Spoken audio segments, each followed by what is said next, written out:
दासिमबो जानाया ओरैबायदि जादों जेनेबा आंहा मेगन खाथियाव टिउमार जादोंमोन बे टिउमारखौ आं थांनाय शुक्रबाराव अपारेशन खालामदों अपारेशन खालामनायाव दा सिलाइया दोङो सिलाइखौ खुलिनो डक्टरा बुंबाय सारा खाथियावनो हुबिदा दोङोबा बे खाथियावनो खुलि जागोन बिदि बुंनायखाय आं खाथिनि सस्त्रापारा सिभिलाव थांदों थांनानै खुलिनो बुंनायाव बायद'आ बुंबाय सप्तासेल'सो जादोंबालाय बिदिबालाय खुलिथ'नाङा 10 दिननि उनाव खुलियोबा मोजां जागोन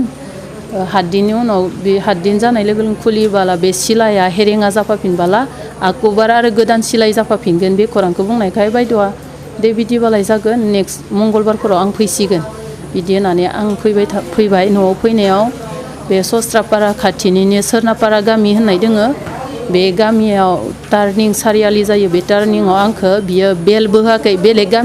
बेलेग गारिया बेल होदों खिन्थु बे गारिया बेल होआखै बेल होयि सायाव जों सानै लोगोमोन आंजों सासे लोगो दंफायोमोन बे लोगो जों साइड थाबायबोबाय थानायखौनो बियो बेल होआलाफानो आंनि खेनेखौ गारि सालायनायैनो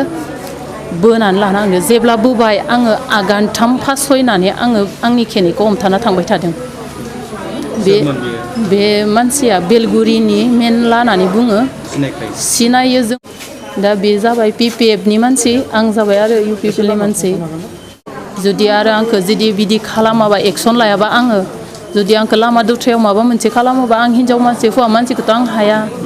बेनिखायनो आं गावखौनो गिनानै साबधानाव थानो होननानै आं जेनेबा बे केसखौ होनाय जाबाय लोगोआव सासेल'सो दङ बियो मा खालामदों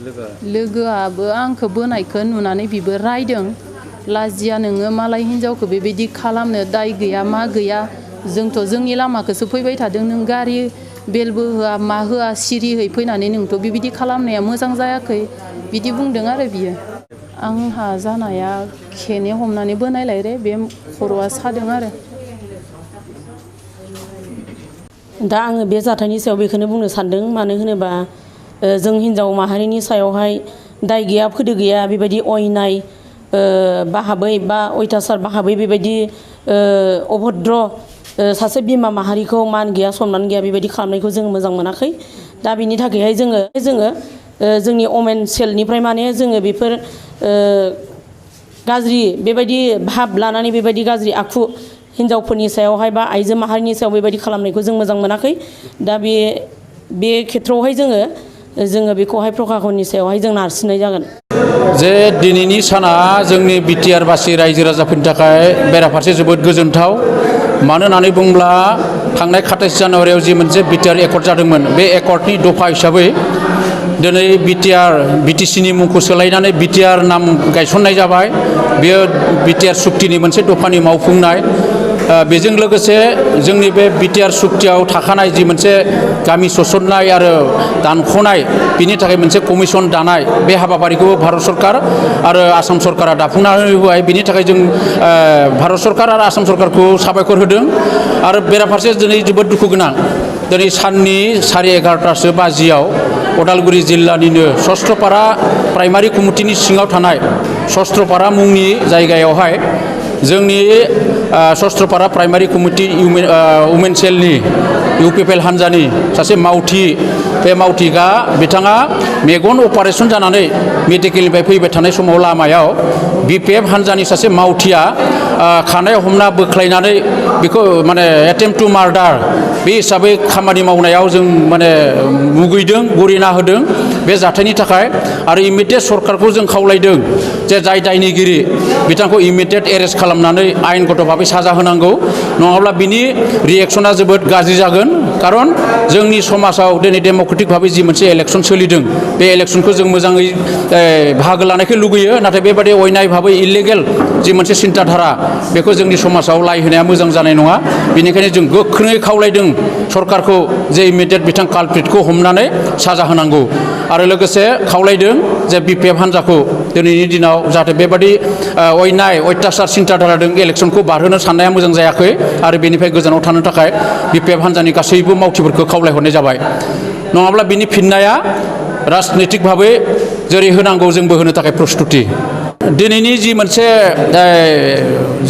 कार्यकलाप बे कार्यकलापखौ जों हमनो हायो हाग्रामाया दिनै फैगोन बे बिटिसि इलेक्सनाव जेनगोन बेनिनो मोनसे बिथांमोननि मोनसे सिन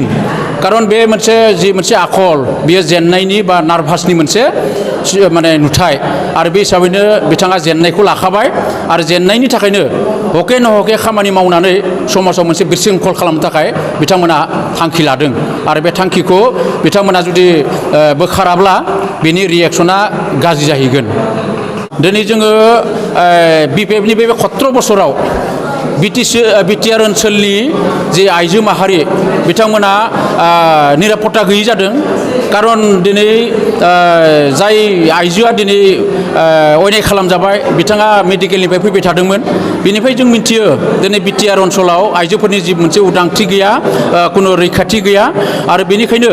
दिनै जोङो बयबो दिनै UPPL हान्जानि प्रमद बर' आरो गबिन्द बसुमतारिनि दैदेननाय जि मोनसे UPPL हान्जा बे हान्जाया दिनै सारा मोनसे बिटिआर ओनसोलनि आइजो माहारिनि जौगाथायनि थाखाय उन्नतिनि थाखाय जों मोनसे सान्तिनि थाखाय निरापत्तानि थाखाय खामानि मावनो फैदों बेनिखायनो जों बयबो रायजो राजाफ्रा प्रमद बर' आरो गबिन्द बसुमतारिनि दैदेननाय UPPL हान्जाखौनो जाहाथे बयबो आखुवालि ना लायो आं बेखौनो बयखौबो खावलायनाय जाबाय।